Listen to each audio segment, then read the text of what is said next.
Oh inggih. Menawi kula mekaten dinten sak mangke kelawan kula nyuwun pamit. Kula badhe minggah wonten ing Kayiwangan Suralaya. Kula badhe nyuwun pambiyantunipun Iwang Pikulun Manikmaya. Ya, sing ati-ati. Lajeng paduka Pukulun. Aku tak ngenteni ing tapel wates negara ing Ndrawati kene. Sawise kowe entuk kabar, kepiye munggo Pukulun Bathara Guru nggone sak biyantu kelawan Setijo nayogyani apa ora? Matur marang panjenengan ulun, non ngestaken dawuh kula nyuwun pamit Rama Pukulun sing ati-ati aja kaya bocah cilik. Setijo gedhekno atimu. Pun Rama mbudidaya ya nggir anakku bocah bagus Setijo Bumanara Kasura. Lho niki Kanjeng Rama.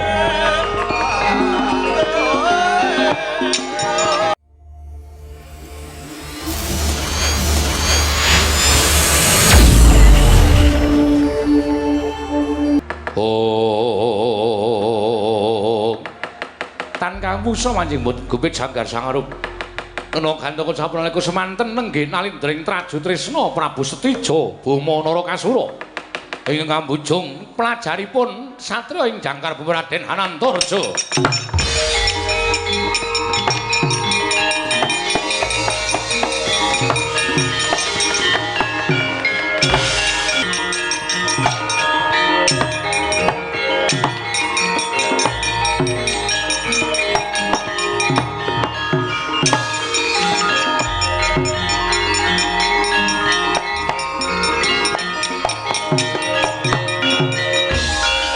Nututi lamun katututan lamun mangsah prawira diktaya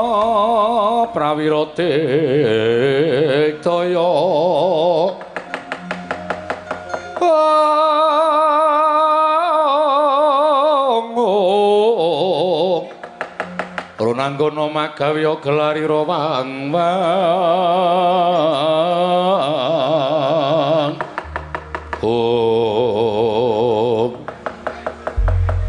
Dimas mandeg dhisik aja nganti kesusu lan aja kaget pun Kakang mrepegi kelawan Yayi Antarja.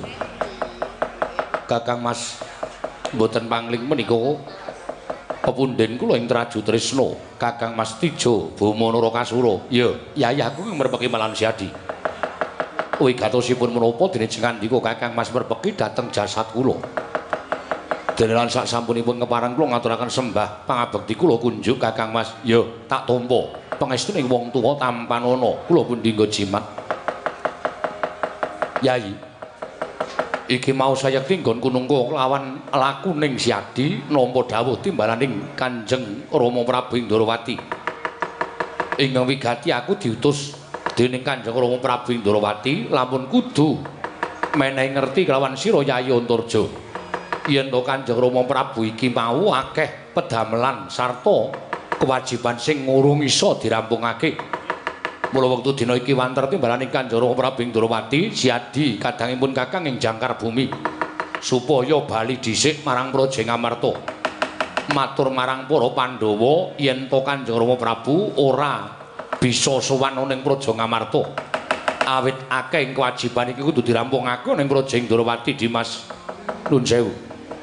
Kakang Mas mboten tateges kula badhe wangkal dhateng jengandika Kakang Mas Tijo. Namung wanter sabdanipun Kanjeng Prabu Indrawati bilih kula kinenteng nggawa wonten ing alun-alun. Nadyan taunana windanana kula mboten badhe wangsul wonten negari Ngamarta menawi dereng pikantuk keterangan ingkang gumathuk tuwin Kanjeng Prabu Indrawati dereng kepareng tedhak wonten negari Ngamarta. Duh nyana cerak nyana kula winastan satunggiling putra ingkang boten saged ngrampungi pakaryan. Langkung-langkung kula tentu ajrih kaliyan dukanipun Kanjeng Rama ing Jodipati tuwin Kanjeng Prabu Ngamarta. Yayi, pun Kakang Kandha kaya mengkene iki sayekti minangka badal wakiling Ratu Ndrawati. Pun Kakang Kandha kelawan Siadi kaya mengkene iki sayekti minangka dadi badal wakiling Ratu Ndrawati. Mula yen to Siadi wangkot, Siadi wangkal ora gelem bali marang Praja Ngamarta. Pun Kakang kaparingan Purbawasesa mingkari dalan loro, Siadi gelem bali apa ora? Nuwun sewu, menawi kula purun wangsul ateges Siadi njunjung derajate kadang tuwa lan bangun miturut marang apa perintahing kadang tuwa. Nanging menawi kula mboten purun wangsul wonten negari Ngamarta, kados pundi Kakang Mas? Yayi, Pun Kakang kaparingan Purbawasisa kudu mbalekake Antarja kanthi cara apa wae. Jaja muntap lir ngetap duka yayasinipe. Netra kocak mundarandir.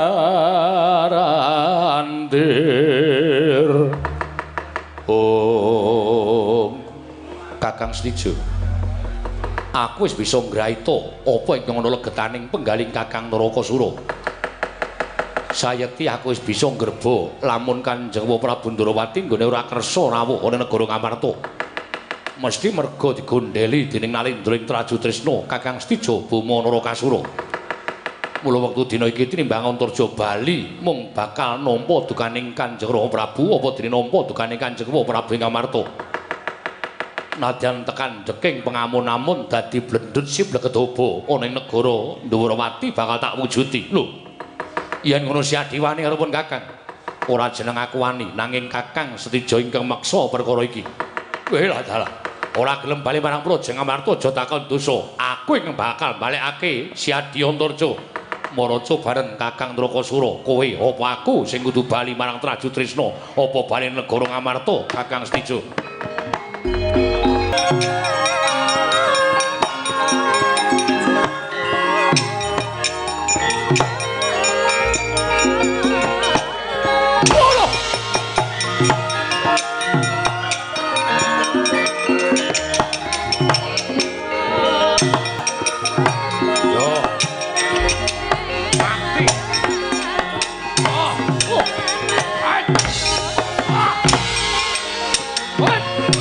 Ojo mlayu.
Tak kira ngejak gojek karo wong tuwa ning tremune sajake nggonmu namakake kekuatan kaya lahir batin yen ngono kuwi mentala karo pun Kakang. Apa kira-kira Si Adi iso nrenggalangi marang daya kemandiring pun Kakang? Si Adi kuwi putuning dewa, aku ya putuning dewa. Ketiban daya kemandinku ora geladrahan. Jaluk banyu aku meguru karo kowe 20 taun. Antarja.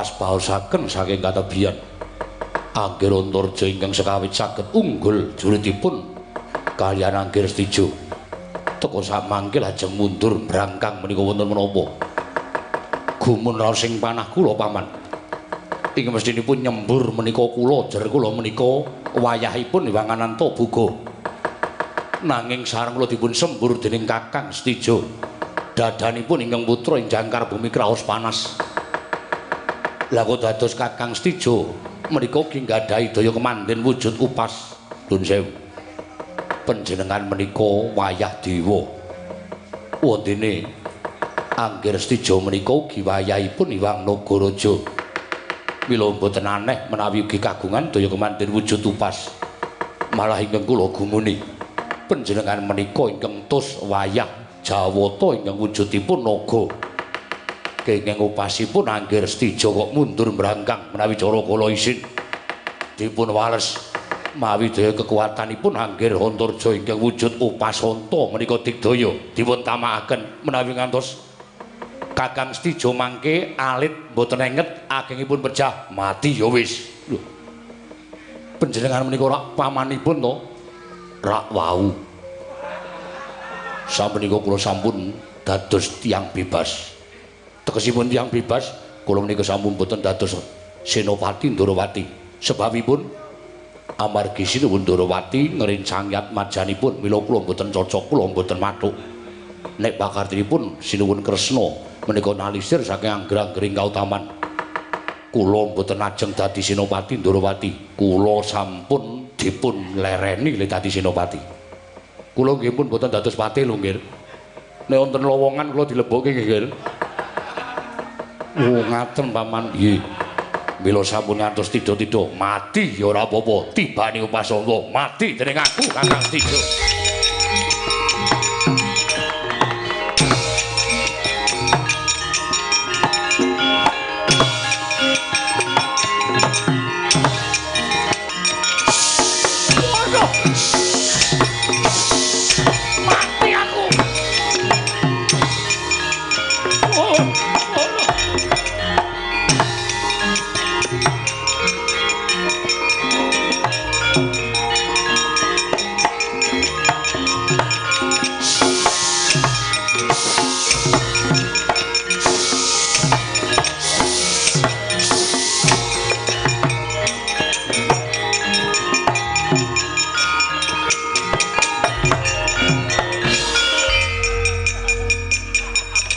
sampeyan niku ditanggap wong kok ora serius. Kok mboten serius pun diwa Udawa. Perang niku rak ya sing tenanan kok ming. Anggere sampeyan Anggir Stijo gletak, Anggir Stijo sampeyan gletak. Senengane kok ming ngapusi wong. Perang kok ming kaya gusah kucing. Nai menika ndawahaken daya kemanden. Lajeng dos pundi nggih? Nyatanipun kula adu pas kalian Kakang Stijo. Apa patih? Kakang Stijo menika digdaya. Nek cara kula putra Njodipati niku ora duwe watak, watake kalah yen wis tekaning pati. Nek nganti sampeyan kalah karo Anggir Stijo nampa dukaning Keng Rama Raden Werkudara nek cara kula isin.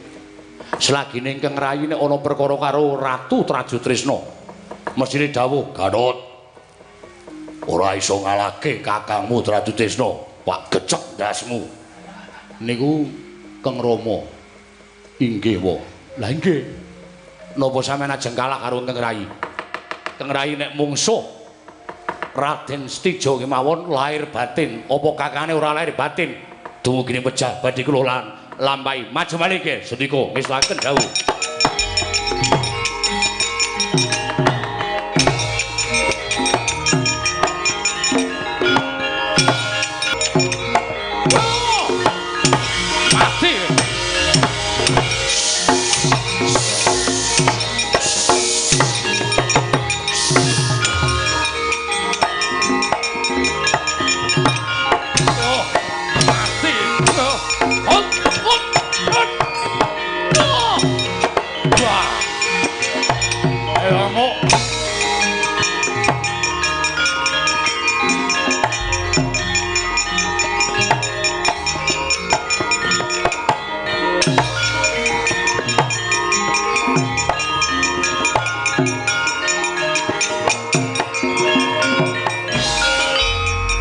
Wongsal wangsul mundur. Wongsal wangsul mundur. Nek cara kula isin wonten menapa malih nggih? Paman, nek sak gedhagan iki kula tetep bingung. Bingunge mapan wonten ing pundi? Kula adu upas kalian Kakang Stijo. Piyambakipun ndhawahaken upas, kula yo ndhawahke upas, yo nibake upas. Nandhang sami piyambakipun radi ketemper. Kaget ati kula. Kagetipun mboten kanika nyono-nyono jebul Kakang Stijo nyokot. Kula dipun cokot kuping kula ngantos mboten nenget menawi mboten mundur tertentu kula pejah. Angger Stijo nyokot. Inggih paman, lega kula piyambak.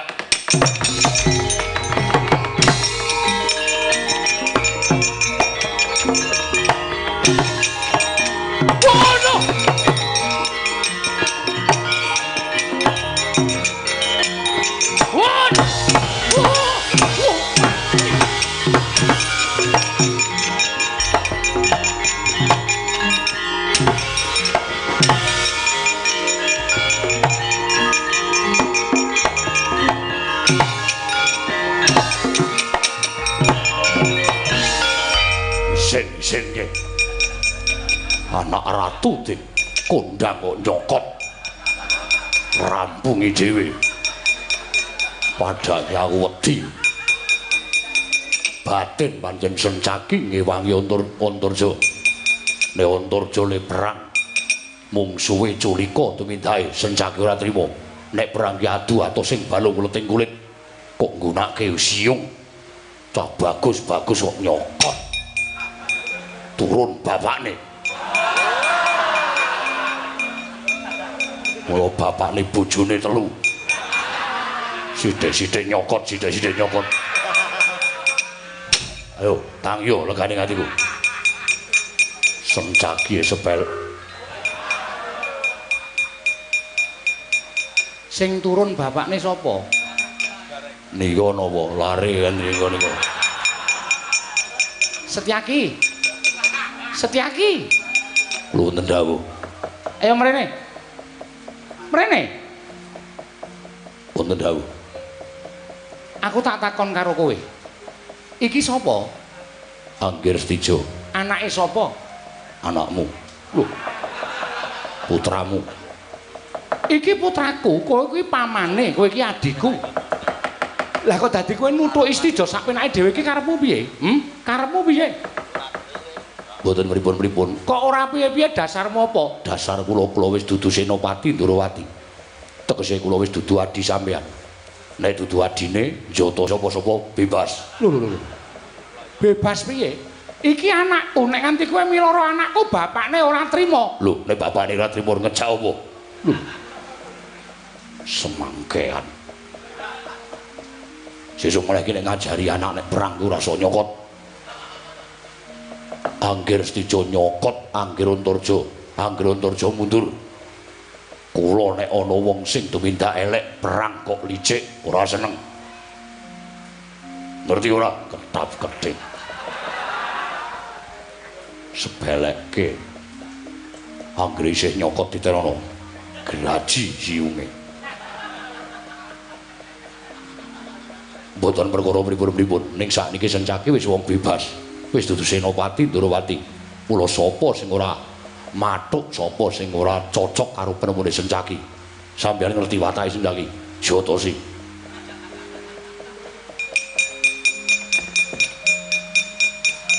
Nuwun sewu.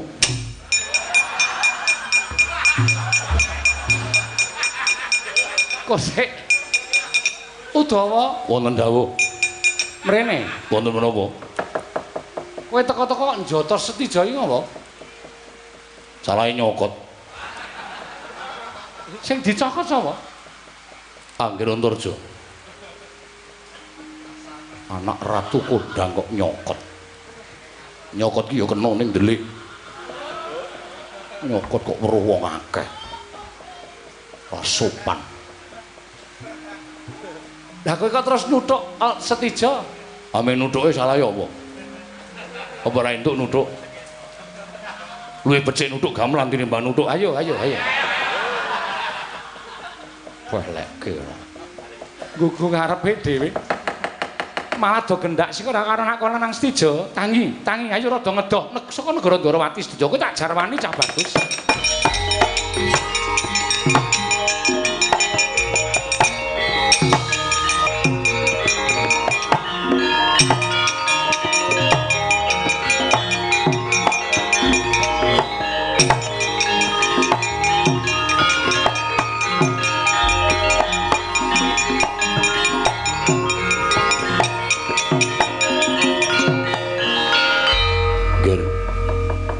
Menika boten perkawis ingkang entheng nanging tumrap kula menawi jengandika Anggir Antarja menika badhe ngentosi Sinuhun Prabu Ndarawati taunana windanana boten badhe kelampah. Nggih, Paman. Kula ngertos bilih Kanjeng Prabu anggenipun paring dawuh kaliyan ingkang putra ing jangkar bumi sayekti namung Arya Pawadan. Anggenipun caket kaliyan ingkang putra inggih menika Kakang Stijo Bama Narakasura. Saenipun Anggir Antarja kundur dhateng negari Ngamarta. Lelampahan ingkang dumados wonten negari Ndarawati menika kladri ngunjukaken dhateng para punden Pandhawa. Kula ngertos Kanjeng Prabu Darmakusuma tartemtu sampun tanggap kalian perkawis menika. Oh nggih, ngestaken dawuh. Nyuwun pangapunten Paman menawi ingkang putra damel geger kawonten negari Ndarawati mboten dados menapa. Kawula Ngamarta kula nggih badhe mranata ngatos-atos sangenipun kundur nggih. Ngestaken dawuh nyuwun pamit Paman. Nggih, ngatos-atos.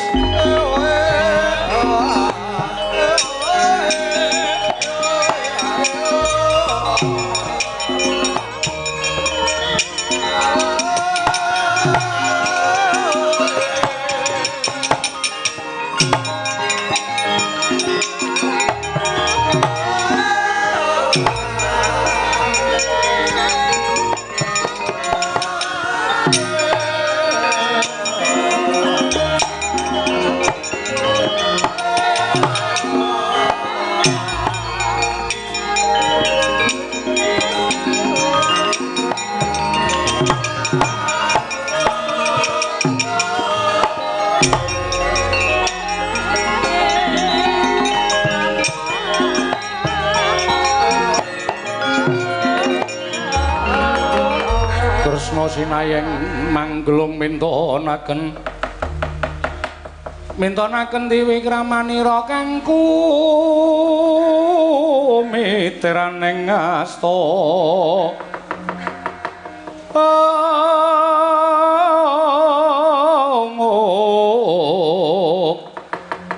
kang kumitiraning asta aneng asta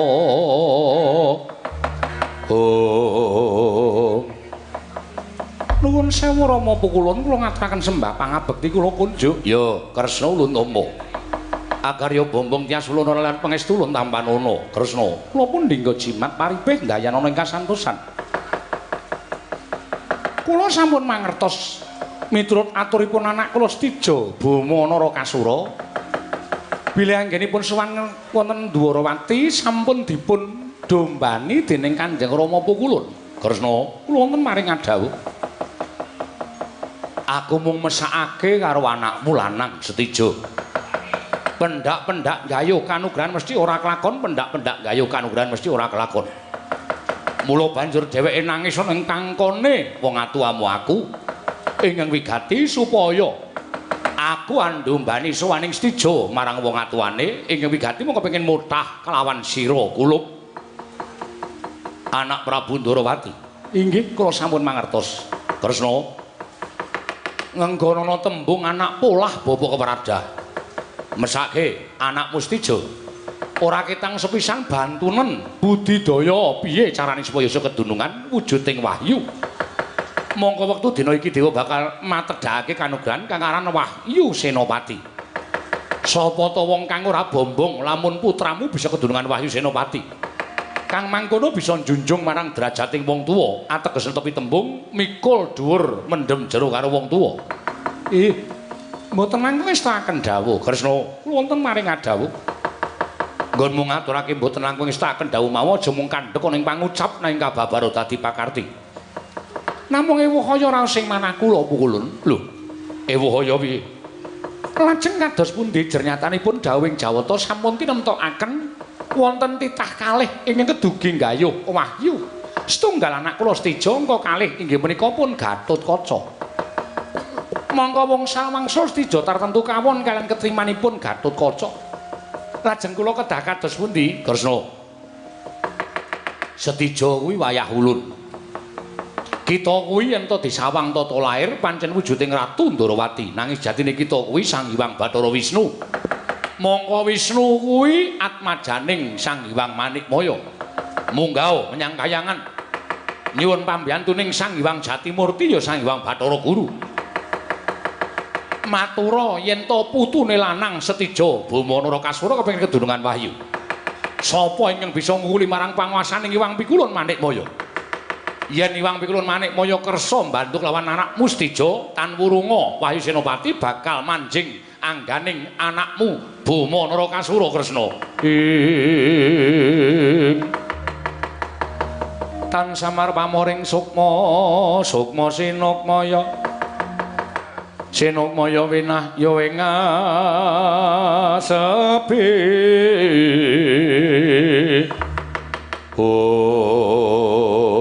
jagat waisane ngubut ora wayaptra jagat mekaten Bu Kulun. Ya. Oh inggih. Menawi kula mekaten dinten sak mangke kelawan ana kula nyuwun pamit. Kula badhe minggah wonten ing Kayiwangan Suralaya. Kula badhe nyuwun pambiyantunipun Hyang Pikulun Manikmaya. Ya, sing ati-ati. Lajeng paduka Bu Kulun. Aku tak ngenteni ing tapel wates negara Ndarawati kene. Sawise kowe entuk kabar, kepiye munggo Bu Kulun Bathara Guru nggone sak biyantu kelawan Setija nayogyani apa ora? Matur marang panjenengan ulun, non ngestaken dawuh kula nyuwun pamit Rama Bu Kulun, sing ati-ati aja kaya bocah cilik. Setija gedhekno atimu. Pun Rama mbudidaya ya nggir anakku bocah bagus Setija Bama Narakasura. Lho niki Kanjeng Rama.